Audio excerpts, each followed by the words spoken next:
Once the Third Battle of Isonzo was over, thousands of soldiers were laying dead, but the front line changed almost nothing. The Austro-Hungarian defenses were exhausted. The Fifth Army, led by General Boroević, although managed to hold the line, lost almost half of its combat-capable units. The Italian army did not look better either. They suffered huge losses, but they were far from finished. The Italians prepared the Second and the Third Army for the next offensive. They already had 3 major offensives and very little to show for. Luigi Cadorna, the Italian chief of staff, had to achieve some kind of victory before the parliamentary elections in Italy, and he had to do it at all costs, and regardless of possible losses to human life. Because the catastrophic failure so far threatened to plunge Italy into a political crisis. Hence the Fourth Battle of Isonzo is often called the Battle of Parliament. The battle unfolded in 4 distinct stages. Between 9th and 30th of November, Italian forces launched widespread attacks across the front from the Plava to the Adriatic Sea, supported by a barrage of artillery fire. Fighting intensified on the Doberdo Plateau on November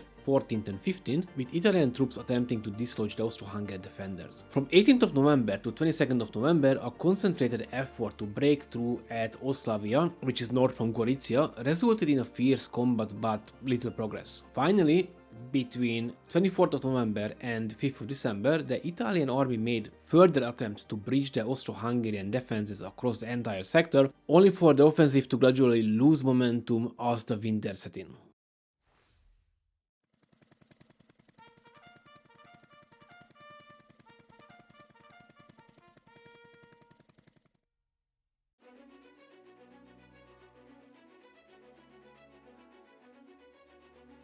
Backed by heavy artillery from across the Isonzo River, the Italians launched attacks of Monte Santo, Monte San Gabriel, near Plava, the village of Zagora, and the 611-meter high Mount Cook. These peaks on the Isonzo's left bank overlook the Gorizia valley, showing Italy's plan to bypass the valley from the north. After 7 attempts, the Italian troops briefly took the southern part of Zagora on 10th of November, but were pushed back the next day. Subsequent attacks failed. An initial assault on Monte Sabotino was stopped by heavy defensive fire, with later efforts also unsuccessful.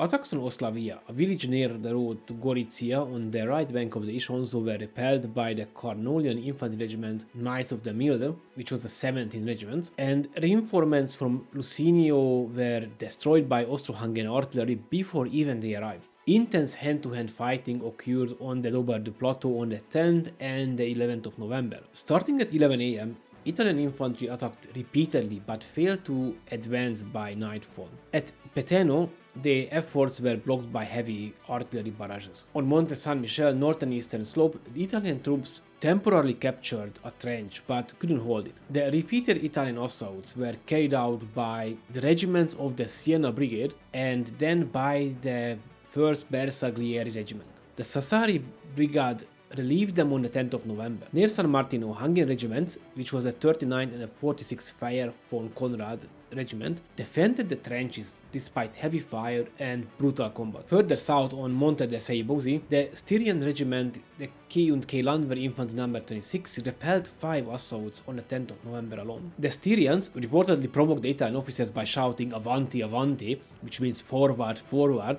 leading to a poorly covered Italian charges that machine gun crossfire easily stopped.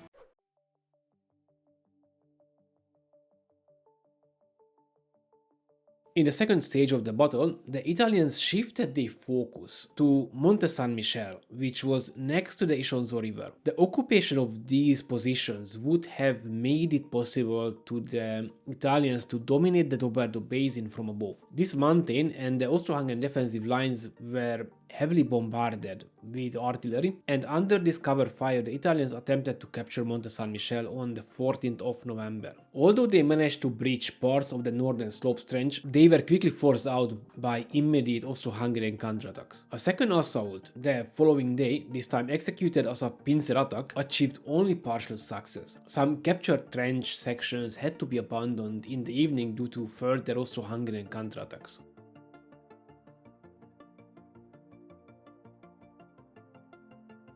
On 17th of November, the order was given to bomb Gorizia.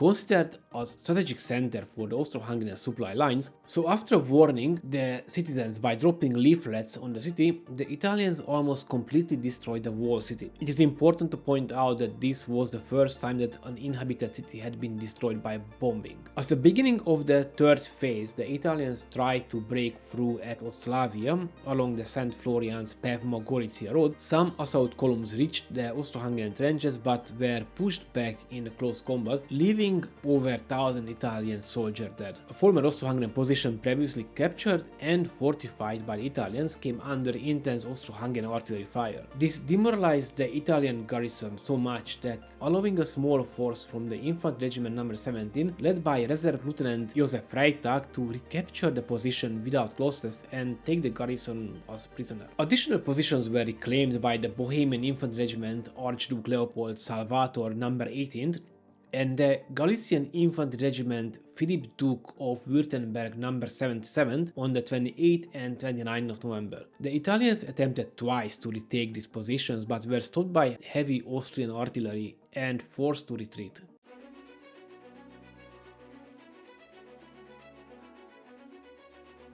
During the last stage of the battle, the 3rd Italian Army under the of Duke of Aosta repeatedly tried to gain a major victory but failed to capture Monte San Michel and Monte San Martino. They were launching attacks after attacks supported by never-ending artillery barrages. After a week of desperate fighting, the Italians' only lasting success was seizing the Church Ridge of Oslavia, but this was a minor gain compared to the effort expended. The fighting gradually slowed down after the 5th of December with the arrival of the first cold weather in the Karst, and on 17th of December, the Austro-Hungarian General Staff officially declared the battle to be over. At the end of this battle, General Luigi Cadorna stated, "The present war can only end by exhaustion of men and means, and Austria is much nearer than we are to getting there.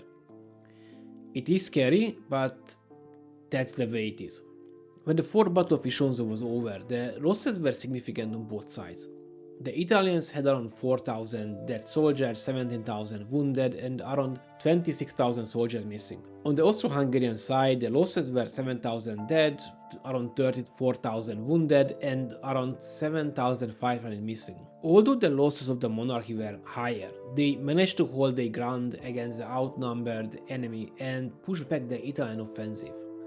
Well, if you stayed for this long, thank you for watching my video, and I hope you find it interesting, and you would like to like my video, subscribe to my channel, and thank you for being here. Bye!